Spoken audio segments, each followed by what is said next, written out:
Hello les licornes apaisées, j'espère que vous allez bien.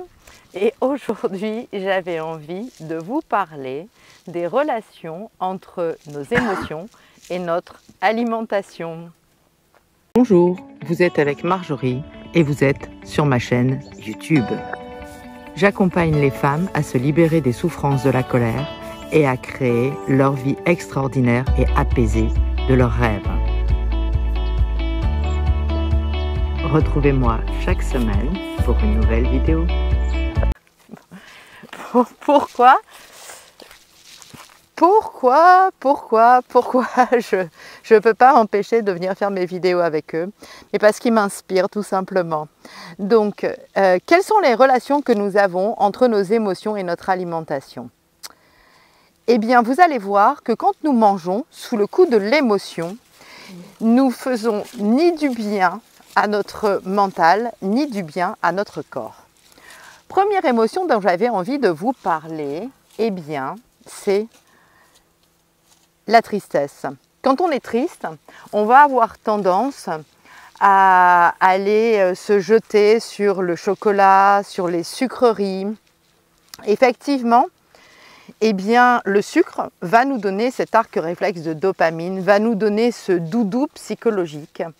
Mais si vous faites bien attention, après avoir englouti chocolat, sucreries, gâteaux et que sais-je encore, eh bien généralement on est encore plus triste puisqu'on a un sentiment de culpabilité qui vient nous habiter.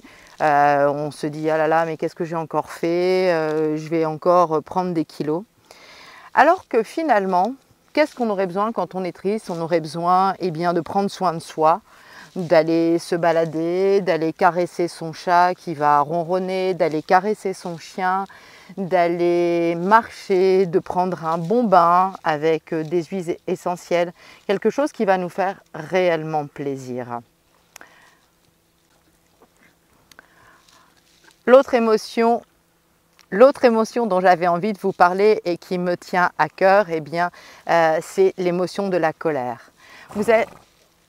Vous avez certainement déjà remarqué qu'on ne mange pas ni la même chose, ni de la même façon quand on est en colère, quand on est stressé, quand on a une frustration, une rage à l'intérieur de nous. Généralement, on mange beaucoup plus vite, on mange de plus grandes quantités et puis on va plus se tourner vers de la viande, un bon steak, des frites, de la junk food, une pizza, une alimentation épicée, quelque chose que notre mental appelle, mais pas notre corps, parce que toute cette alimentation va au contraire encore plus augmenter notre stress, notre sentiment de colère et de frustration, notre feu intérieur. Pourquoi? Parce que le système digestif va devoir déployer un effort important pour digérer tous ces aliments que vous avez mangés le plus souvent trop vite. Alors loin de moi l'idée de vous envoyer un message « ne mangez plus de viande », même si c'est mon cas, mais au moins si vous avez envie de manger un bon steak, eh bien faites-vous le plaisir d'un bon steak, de quelque chose que vous allez aller chercher chez le boucher, dont vous connaîtrez l'origine, et ne vous ruez pas sur de l'alimentation étiquetée viande en supermarché, ne vous ruez pas sur de la junk food. Prenez le temps de vous faire réellement plaisir et vous allez voir que quand vous allez prendre ce temps, eh bien votre colère va s'apaiser, votre rythme cardiaque va diminuer parce que vous allez détourner votre mental et vous allez être à l'écoute réellement des envies de votre corps. Donc prenez le temps de vous cuisiner un bon petit plat qui va vraiment raviver vos papilles. Alors comment je fais quand je suis en colère pour pas répondre à l'impulsion de me diriger vers le frigidaire et de manger n'importe quoi? Eh bien, je ne sais pas. Peut-être qu'un bon fou rire vaut un bon steak et que peut-être qu'aller courir, qu'aller faire des respirations telles que le Bastrika, la respiration du lion et vous faire une séance de yoga un peu intensive va vous permettre de diminuer cette émotion et de pouvoir manger en toute sérénité.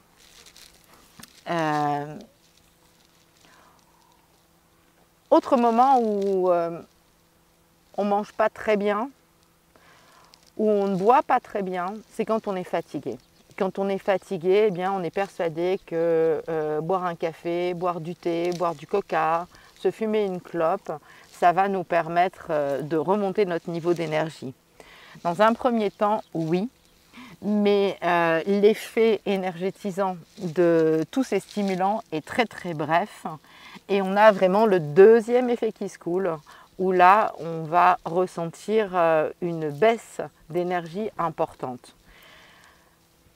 Qu'est-ce qu'il faut faire quand on sent que notre corps est fatigué? Eh bien, ne pas lutter. Un bon petit somme, une petite sieste de 20 minutes. Vous couchez plus tôt le soir et vous levez peut-être un petit peu plus tard, va vous permettre de restaurer votre capital sommeil qui est extrêmement précieux pour notre santé. Et après, eh bien, j'avais envie de vous parler de cet aliment qui est un aliment liquide que nous consommons à toutes les sauces, que nous soyons tristes, que nous soyons fatigués, que nous soyons stressés, que nous soyons en colère, c'est l'alcool. L'alcool, on a toujours une bonne raison d'en consommer. S'il vous plaît, essayez de réserver, de boire un bon verre quand vous êtes en joie.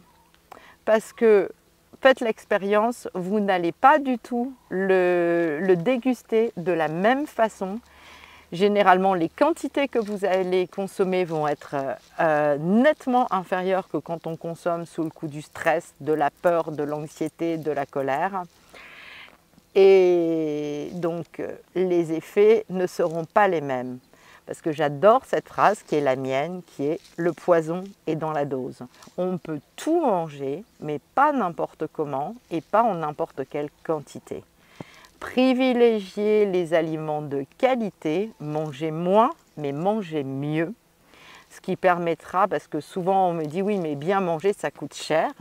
Mais bien manger en mangeant moins et en prenant le temps de manger et en mangeant ce qui nous correspond, ce que notre corps nous demande, au moment où il nous le demande, eh bien, je vous promets, ça ne coûte vraiment pas plus cher. Voilà, j'avais envie de vous parler eh bien, des émotions et de l'alimentation. C'était Marjorie. Si ça vous a plu, n'hésitez pas à me mettre un petit pouce, un petit like. N'hésitez pas à vous abonner à ma chaîne YouTube, comme ça vous aurez une vidéo par semaine, ou à prendre un rendez-vous avec moi, ce qui va vous permettre eh bien, d'écrire la vie extraordinaire de vos rêves en ayant un esprit et un corps apaisés. Et je vous souhaite une merveilleuse journée.